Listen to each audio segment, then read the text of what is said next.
Breaking news right now at noon. 4 teenagers are now facing various charges and allegations following that deadly downtown mass shooting Saturday morning. Now, it's important to point out here that it's not clear whether they are in connection to the shooting, but we have reached out to the prosecutor for clarification. So here's what we just learned in the last half hour.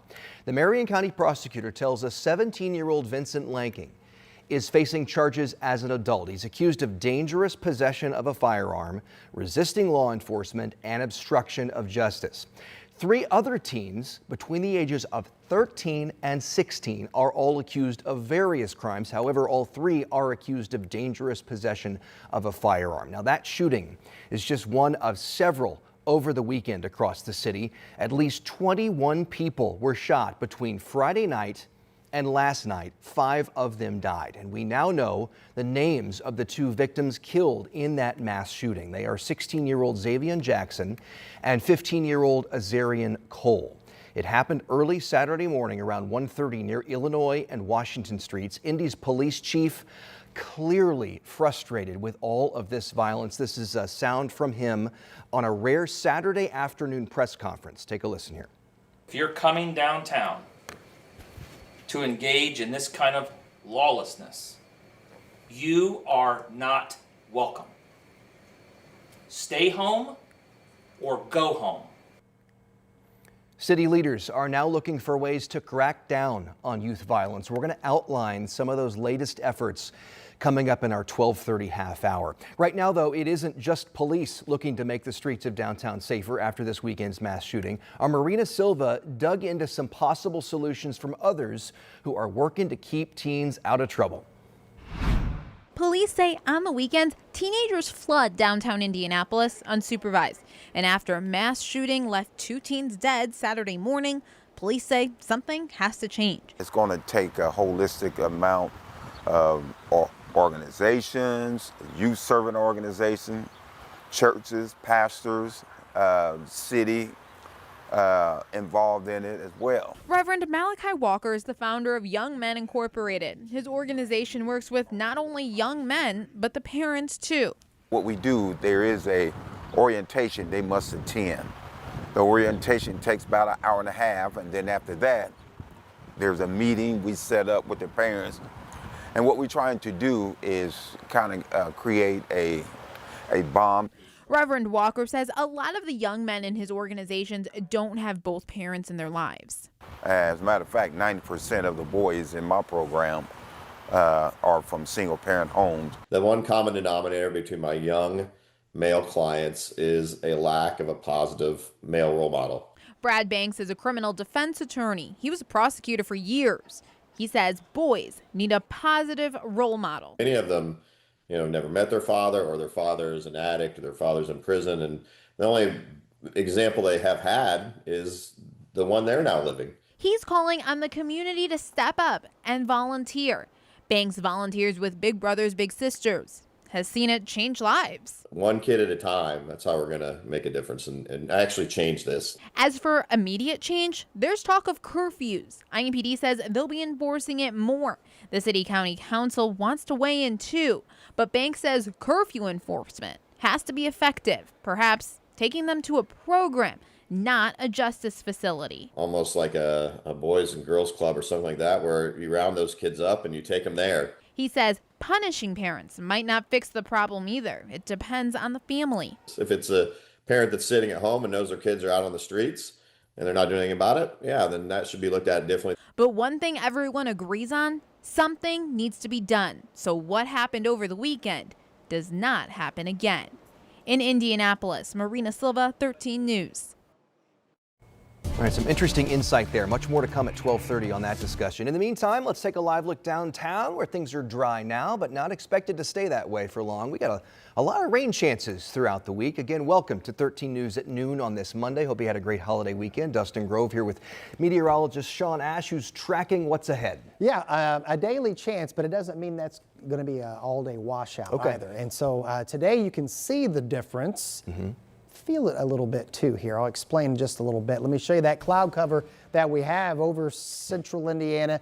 That is a little bit of a difference maker today. It is limiting the temperatures at this hour. It's also displacing the firing line for downpours and thunderstorms. Compared to yesterday, which was central and especially north, it's going to be more central and especially south. You can see that storm that's popping up over southwest Indiana. With the cloud cover at this hour, most of us only in the 70s. You take these numbers, compare them to 24 hours ago, the temperature is about 10 to 15 degrees lower than 24 hours ago. What hasn't changed too much are the dew points, which are still hovering near 70 degrees. So it is humid. So it's going to mean anything on radar. We'll have some bang for the buck. That means some more locally heavy rainfall, a few intense thunderstorms, especially over southern Indiana, where the heating is going to be a little greater. And that's where the storm threat will be focused for today. Tomorrow, less muggy, we'll call it. Some sunshine, and then we've got daily chances of storms in the 7-day. We'll see you in a few minutes with that. All right, see you then, Sean. Thank you. To some of the other headlines. Now, we now know the name of the man shot and killed on Indy's northwest side over the weekend. Officers found 29-year-old Dante Lewis shot dead in a car around 3 o'clock Saturday afternoon near Fall Creek Parkway and 13th. Once on scene, officers found a man dead from a gunshot wound. It was first reported as self-inflicted, but investigators later determined that was not the case. Anyone with information is asked to call Indianapolis Metro Police, or you can call Crime Stoppers and remain anonymous. The FBI is asking for help investigating a tragedy that has haunted a northern Indiana community for almost a decade now. Today, FBI agents are in the small town of Flora. They're looking into the fire that killed those 4 young sisters in 2016, Kayana Davis, Kiara Phillips, Carrie McDonald, and Kiani Welch were all killed in that fire. Within a few months, it was ruled an arson. State police are offering a $5,000 reward for information that leads to an arrest, but so far, no one's been caught. Again, agents will be in the town of Flora today talking to people who live there. You can also submit tips online. You can do that through the address on your screen right there, tips.fbi.gov, or you can call the number on your screen, 1-800-CALL-FBI. Investigators say that even if you've already told police your information, or maybe you're worried it isn't significant, they say anything at this point can help. So don't let that stop you from reaching out to the FBI. Much more on this story starting today on 13 News at 4. Happening today, a ride across Indiana for the 24th annual Cop Cycling for Survivors. Let's take you there. We were in Plainfield this morning as the cyclists started the nearly 1,000-mile ride, and those miles spread out over 13 days to honor fallen law enforcement and support their loved ones. This year's ride honors 4 Hoosier officers killed in the line of duty. It also serves as a reminder of how the victims' families are all impacted by their deaths. But that temporary pain that we experience is nothing what our survivors are experiencing on a day-to-day basis on birthdays, parties. You know, when their loved ones are not there, they have to endure that gap. So we try to fulfill that, and we don't just learn about who that officer was, how they passed away. We want to know who they were as a person. And the impact they undoubtedly made on many lives. One of those being honored during this year's ride is Deputy Fred Fissler from Hendricks County. He died in April of 2024 after coming into contact with downed power lines while responding to a crash. Today, the City County Council is set to meet, and one of the biggest items on the agenda is Proposal 164, which appropriates a whole lot of money, $27.2 million. For the city as part of the spring fiscal ordinance. And part of that includes more than $300,000 tied to the investigation into how Mayor Joe Hogsett's administration handled reports of sexual harassment. We plan to have crews at that meeting tonight. It starts at 7. We'll bring you the latest tonight on 13 News at 11. Governor Mike Braun just announced the launch of the new Office of Entrepreneurship and Innovation. This new office was created by lawmakers in this last legislative session. Governor Braun says the office is going to focus on helping small businesses start, grow, and scale their businesses to grow Indiana's economy and support Hoosier workers. The office will be separate from the IEDC, the Indiana Economic Development Corporation, which is the state's main economic development agency. This new office and the IEDC will both report to Commerce Secretary David Adams. Caitlin Clark will have another Fever teammate at this year's All-Star game. Kelsey Mitchell is an All-Star reserve. It's her third time as an All-Star selection. She's leading the Fever right now, averaging 19.3 points per game, also a career high. Jackie Young will also be at the All-Star game. It's her fourth consecutive selection. The Notre Dame grad won 2 WNBA titles with the Las Vegas Aces. We're set to find out the full roster tomorrow night. Going to come out at 6 o'clock on ESPN. We will be watching closely.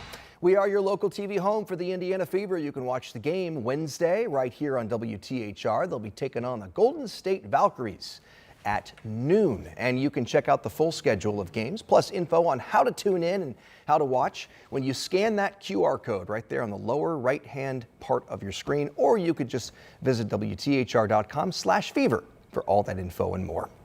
Let's talk about the Pacers now. They continue to make offseason moves. They've now traded draft rights and cash to San Antonio to get this guy, Cam Jones. He was the 38th overall pick at this year's NBA draft. Jones will wear the number 7 jersey. He's going to be on the Summer League roster.